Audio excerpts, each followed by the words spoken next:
أول ما ياسمين تقول فطير تعرف إنه من غير تعب أو توريه. أسهل وأسرع طريقة لفرد الفطير، ولو مبتدئة أو أول مرة تعمليه هخليكوا أستاذة فيه.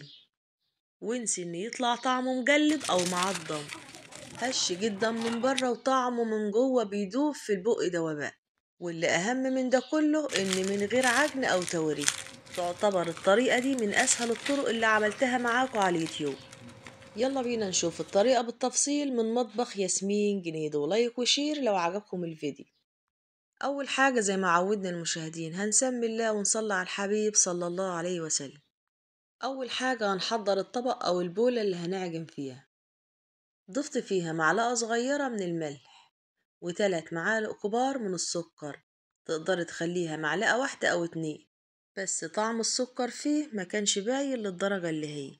و3 معالق مقدار كافي للكيلو دقيق. كمية المية بقى في الأول نزلت بكوبايتين من المية، نفس الكوباية اللي بتعاير بيها الدقيق هي اللي بتعاير بيها المية. وهدوب كويس السكر مع كوبايتين المية. بمجرد ما السكر يدوب مع المية ننزل بقى بالكيلو دقيق. مقدرنا النهاردة على قد كيلو من الدقيق، تقدري طبعا تزودي أو تقللي زي ما تحب.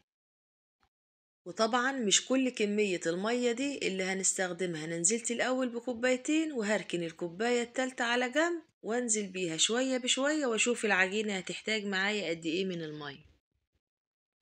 وزي ما قلتلكوا في أول الفيديو إن فطير النهاردة من غير تعب أو مجهود ولا توريق، علشان كده مش محتاجين إن العجينة تربي عرق معانا. أثناء ما بقلب الدقيق بنزل بكوباية المية شوية بشوية، ما حاولش انزل بيها كلها كده دفعة واحدة، لان كل نوع دقيق بيختلف من نوع لآخر حسب تشربه لكمية السوائل. وصفة الفطير دي بقى بالاخص انا ما عجنتش فيها كتير، انا يدوبك بس بتوه الدقيق مع المية. حسيت ان العجينة ناشفة شوية ضفت لها كمان حبة من المية. بس اهم حاجة ننزل بالمية بالتدريج شوية بشوية ونقلب لما نحصل على القوام المطلوب، والعجينة بتكون طرية وبتلزق في الايد. وعن كمية المية اللي انا استخدمتها في اول الفيديو نزلت بكوبايتين من المية، والكوباية التالتة استخدمتها كلها واتبقى منها حوالي اقل من ربعها. ودي كمية المية المتبقية من الكوباية التالتة. يعني لو الكوباية فيها ربعها مية فده نص الربع، تمن كوباية من المية اللي اتبقى مني. لحد دلوقتي انا ما بذلتش فيها مجهود، يا دوبك بس توهت الدقيق مع المية. بعد كده هغلفها بمعلقة واحدة من الزيت واتفرجي على قوام العجينة بقى بعد ما تسيبيها ترتاح شوية. وكل ما سبت العجينة ارتاحت اكتر كل ما كانت سهلة في العجن وسلسة. وعن كمية المية اللي اتبقت من ال3 كوبايات ممكن تختلف حسب نوع الدقيق اللي هتستخدميه، يعني ممكن يتبقى حبة المية دول وممكن ما يتبقاش حاجة خالص من ال3 كوبايات. هغطيها بقى واركنها على جنب واسيبها ترتاح شوية من 10 دقايق لربع ساعة. شوفي بقى يا ست الكل قوام العجينة بقى بيشد زي اللبان ازاي. مع اننا في طريقة الفطير النهاردة مش محتاجين خالص ان العجينة يكون فيها عرق، بس مع ذلك العجينة بتشد زي اللبان وناعمة جدا وملمسها زي الحرير، وفي نفس الوقت ما بتلزقش في ايدي. علشان ابقى صادقة معاكم في كل كلمة بقولها لكم قبل ما تشوف الفيديو، ان فعلا من غير تعب او مجهود. في الاول عجلنا لما توهت المية مع الدقيق، وتاني مرة بقى هتوه بس معلقة الزيت والعجينة بتاعتنا بقت جاهزة يا ست الكل من غير تعب او مجهود. ودي بقى كانت اول مرة اعجن فيها فطير من غير ما اتعب فيه او ابذل مجهود، ومن غير ما اسيب العجينة ترتاح ولا حاجة هبدأ تشكيل فيها كده على طول. معايا هنا صينية ادهنها بمعلقة كبيرة من الزيت، هغلفها كده كويس علشان هي دي اللي هشكل فيها كور العجين بتاعتنا. ولو وصلتوا بقى معايا لحد هنا ياريت ما ننساش الصلاة على الحبيب صلى الله عليه وسلم، ودعوة حلوة من القلب ان ربنا يشفيني ويعافيني واقدر استمر واقدم لكم كل جديد يا اجمل متابعين، ومحدش يخدم ولادي غير. لان الحاجة الوحيدة اللي مصبراني ان اشتغل على اليوتيوب هي انها بتشجعني ان اعمل كل حاجة حلوة لولادي. في الأول قسمت العجينة لجزئين، وكل جزء قسمته على 2، وممكن تخليهم بالشكل ده 4 فطرات. بس أنا بقى ما عملتش كده، بعد ما قسمتهم ل4 كرات متساوية كل كورة بقى قسمتها 2. يعني أنا هعمل من الكيلو 8 فطرة، وممكن زي ما تحب تخليهم 4. أنا بقى خليت حجمها وسط علشان تكون شبيهة أكتر ببتاعة الأفراء. وأوعدك يا ست الكل بقى، أول ما تعمليه بالطريقة دي بقى انسي إنه ينشف منك أو يجلد أو يعضم، هيبقى دايب جدا، لأن العجينة بتاعتنا ما فيهاش أي عرق خالص، يدوبك بس زي ما شفته في أول الفيديو من غير عجن، لأن كتر ما بتعجني فيها فبتربي فيها عرق، وتيجي تاكلي الفطيرة حتى لو تاني يوم بتبقى شديدة جدا. والفطير ده بقى هيبقى حلو كمان لو عندك حد بقى في البيت كبير في السن، هيتاكل كده ويدوب في البق بدون أي تعب أو مجهود. بعد ما قطعت العجينة ل8 كرات متساوية، هغلف كل قطعة فيهم بالزيت. مش عايزة بقى اليوم اللي هتعملي فيه الفطير تبقى متفرغة له هو بس، وهتشوفي شغل البيت عادي خالص أكنك مش بتعملي فطير، لأن هو بياخد وقت أكتر ما بياخد مجهود. وهقولك واحنا شغالين ازاي تستفادي بالوقت اللي هيعدي عليك وانت بتعملي الفطير. بعد ما قطعته لكرات صغيرة غطيته بكيس تلاجة علشان وشه ما ينشفش. لتحضير المادة الدهنية نحتاج لكوباية من الزبدة و3 معالق كبار من السمنة البلدي علشان تحسن من طعم الفطير أكتر وتديله ريحة حلوة. وبالمعلقة أو الشوكة وهدمج الاتنين مع بعض، الزبدة مع السمن. سبت العجينة ارتاحت خالص أكتر من نص ساعة، وهتعرفيها إنها ارتاحت إزاي. هتضغطي عليها بصبعك، لقيت العلامة زي ما هي تعرفي إن هي كده ارتاحت كويس.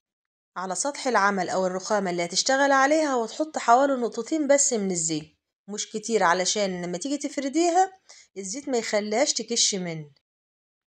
في الأول هتبططيها كده بإيديك على قد ما تقدر، بعد كده بقى هتكملي فرد بالنشاب، وممكن تكملي فرد بإيديكي، بس بصراحة النشابة بتنجز معاك وهتفردها بكل سهولة.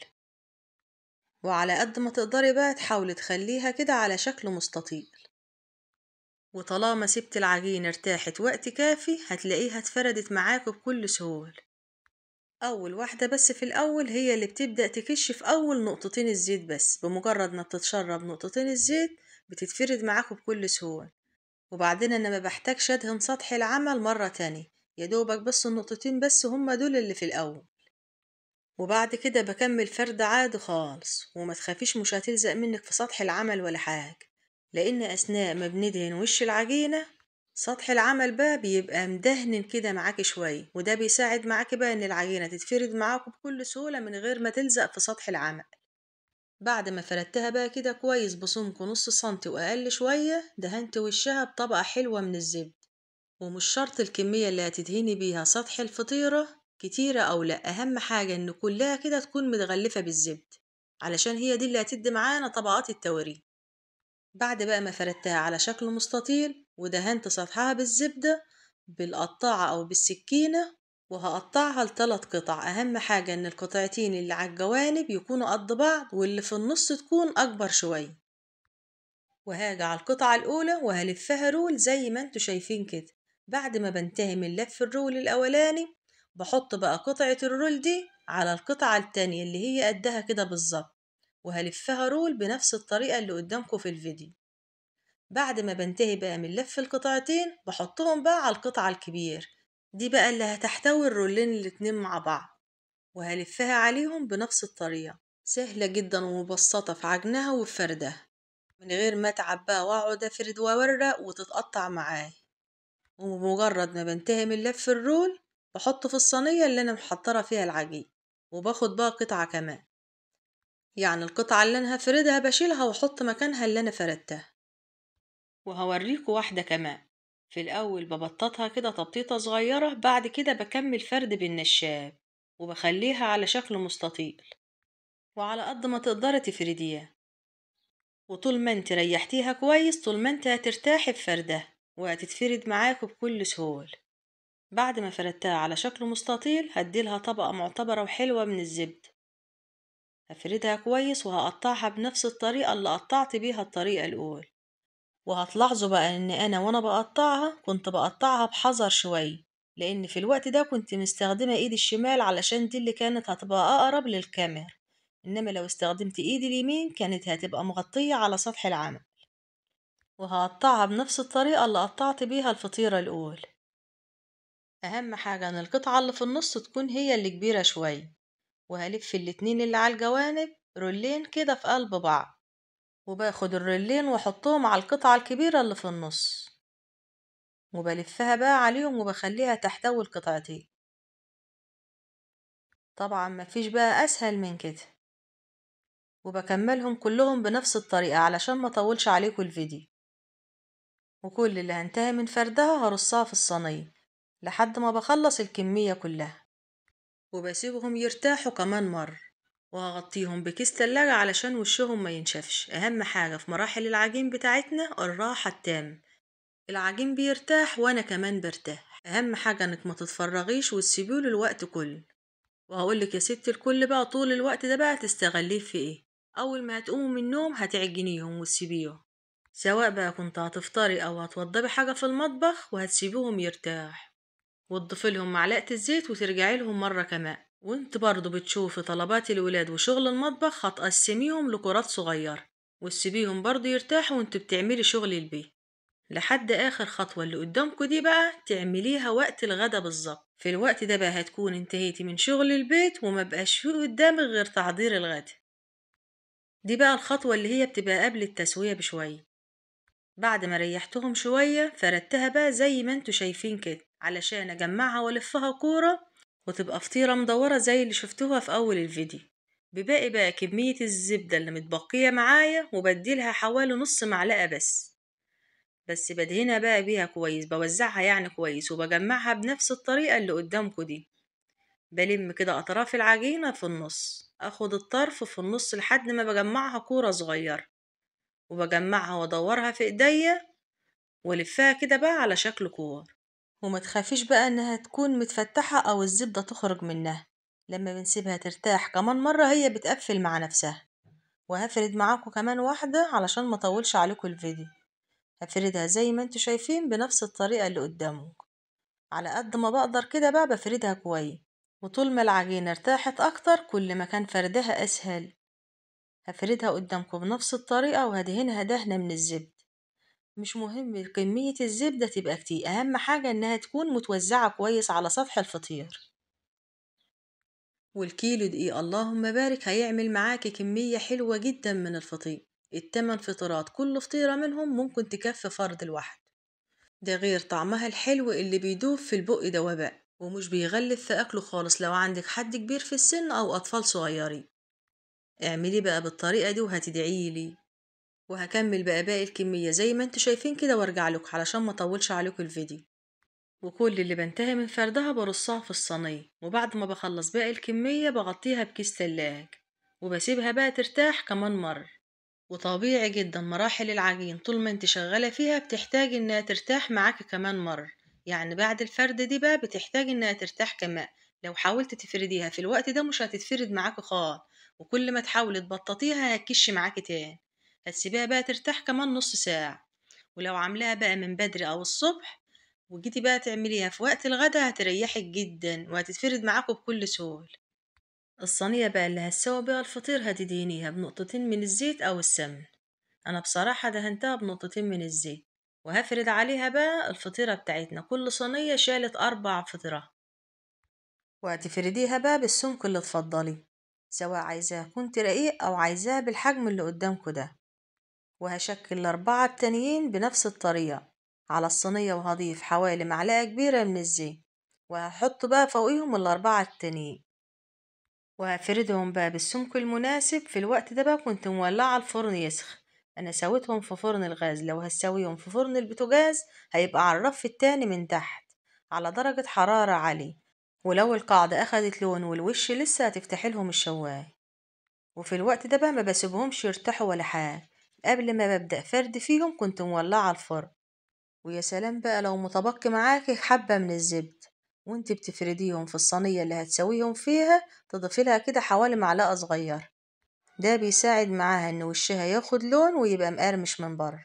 وغير كده كمان بيخلي شكل الفطيرة من بره تاخد لون واحد، ما يكونش فيها حتة صفرة وحتة لأ، يعني يكون بالفلاحة كده شكلها مقصر من فوق. وبمجرد ما بنتهي من فردهم بدخلهم بقى الفرن على طول. في الأول شغلته على نار عالية، بعد كده هديت النار، وأول ما سخن دخلت أول صينية 10 دقايق، وبطلع الصينية وأدورها علشان ياخدوا كلهم كده لون واحد وتسوية واحدة من القاعدة ومن فوق. وبدخل الصينية التانية بنفس الطريقة علشان ما اطولش عليكم الفيديو. لو وصلتوا بقى معايا لحد هنا ياريت ما ننساش الصلاة على الحبيب صلى الله عليه وسلم، ودعوة حلوة من القلب ان ربنا يشفين ويعافين واقدر استمر واقدم لكم كل جديد يا اجمل متابعين. اجمل فطير لاجمل مشاهدين بالصلاة على الحبيب، واخد لون حلو من فوق ومن القاعد، هش جدا من بره ومن جوه طري ومورر.